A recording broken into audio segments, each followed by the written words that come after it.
Bread does not have to disappear when you are managing blood sugar.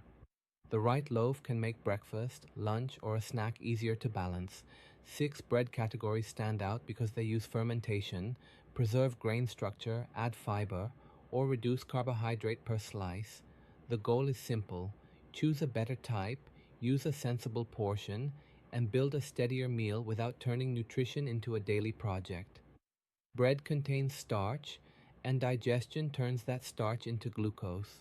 Soft white bread usually uses finely milled flour. That fine texture lets your digestive system reach the starch quickly, so glucose can enter the bloodstream faster.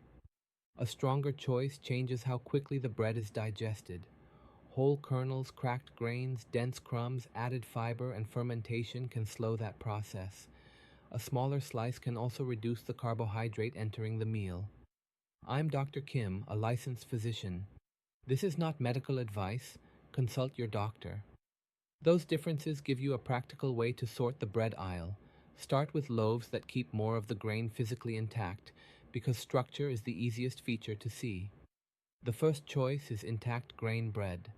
Look for wheat berries, cracked wheat, barley pieces, oats, or other recognizable kernels. These larger pieces keep part of the starch inside its original grain structure. Check the cut surface instead of judging the crust. Real grain pieces should continue through the slice. The bread should feel firm and require more chewing than soft sandwich bread. That structure gives digestion more work before all the starch becomes available. It also slows the pace of each bite. A measured serving can therefore feel more substantial. The second choice is dense whole kernel rye bread. Traditional rye loaves are compact, moist, and chewy. They may contain whole rye kernels or rye meal, which means coarsely ground rye. Traditional pumpernickel fits this group when rye remains prominent throughout the loaf. Look for a compact crumb instead of a light, airy texture. Strong flavor helps a modest slice feel complete. The third choice is sprouted grain bread. Sprouting begins when a whole grain absorbs water and starts its natural growth process. Many sprouted loaves combine wheat, barley, millet, lentils, or other grains. These breads often provide more fiber, texture, and protein than standard white bread. A dense version gives you a hearty chew. A thinner version gives you a familiar sandwich with easier portion control. The fourth choice is whole grain sourdough. Traditional sourdough uses yeast and helpful bacteria to ferment the dough. That fermentation produces acids that may slow how quickly starch is digested after the meal. 2 sourdough loaves can taste equally sour while offering different structures. One may have a soft white crumb. Another combines the same fermented style with whole grain flour and a firmer bite. The two benefits come from different places. Fermentation acids may slow starch digestion, while whole grain adds fiber and physical structure. Whole grain sourdough brings both mechanisms into one measured slice. The fifth choice is high-fiber seeded bread. These loaves may combine whole grain flour with flax, sunflower, sesame, chia, or pumpkin seeds. Seeds add texture, fat, and some protein. A seed-covered crust can look impressive while the fiber number remains modest. The better clue is fiber throughout the serving, not decoration on top. About 3 grams per slice is a practical target. The sixth choice is thin-sliced whole wheat bread. This option improves the meal through portion size instead of a special ingredient. A thinner slice usually contains less carbohydrate than a full-size slice. Thin sliced bread is often the easiest starting point because it looks and tastes familiar. 2 pieces can build a complete sandwich. They may contain less carbohydrate than one oversized bakery slice. The 6 categories solve 4 different problems. Intact grains and rye preserve structure. Sprouted and seeded loaves add fiber and texture. Sourdough adds fermentation, while thin slices reduce the carbohydrate in the serving. Choose the feature that fits your routine. A dense loaf can make one slice feel substantial. A thin loaf can preserve a familiar sandwich with a smaller bread portion. Start with the meal format. A 2-sided sandwich usually works best with thin slices. Toast or an open-faced lunch can use one sturdier piece. Then use 4 label checks to select the actual loaf. Confirm your planned amount. total carbohydrate, fiber, and first ingredient. These details matter more than package color or marketing language. The listed serving is a reporting unit, not a recommended meal. One thick slice may weigh as much as two smaller slices. Convert each label to the portion you expect to eat. Check total carbohydrate after the portions match. The sugar line can look low because most bread carbohydrate comes from starch. Total carbohydrate includes both starch and sugar. Compare fiber next. 3 grams per slice is a useful target when the slices are similar in weight.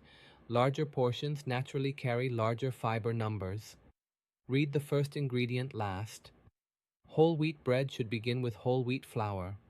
Whole rye bread should begin with whole rye or rye meal. Sprouted bread should list sprouted grains early. Multigrain only means the loaf contains more than one grain. A phrase such as made with whole grains also allows refined flour. The ingredient list identifies the main flour. A no added sugar claim does not make a loaf low in carbohydrate. Bread starch still counts in the total. Use the nutrition panel to compare the complete serving. Sweetened loaves form a separate group. Raisins, honey, fruit, and cinnamon swirls can add carbohydrate beyond the grain starch. Compare them with other flavored breads using the same portion. Bakery breads need one practical home check. Weigh the piece you plan to eat instead of estimating from width. Rolls, bagels, and flatbreads can hide extra thickness. Cut unsliced loaves into meal portions, weigh each piece, and freeze matching amounts together. A labeled packet makes the chosen portion easy to repeat on busy days. Toasting and freezing change texture or storage, not the carbohydrate already inside the bread. Count the same measured portion after either preparation. Now build the plate around the bread. Add protein and a non-starchy vegetable. Eggs with spinach, tuna with cucumber, or chicken with salad create balanced combinations. Sweet and savory toppings create very different meals. Jam, honey, and sweetened spreads add carbohydrate quickly. Eggs, tuna, chicken, cheese, or unsweetened nut butter add more protein. Choose an unsweetened drink when bread is the meal's main starch. Sweet coffee, juice, or soda can add a second fast source of carbohydrate. Keep bread as the main concentrated starch. Large servings of potatoes, chips, rice, or cereal can turn a balanced sandwich meal into a much heavier carbohydrate load. A simple comparison can identify the loaf that fits you best.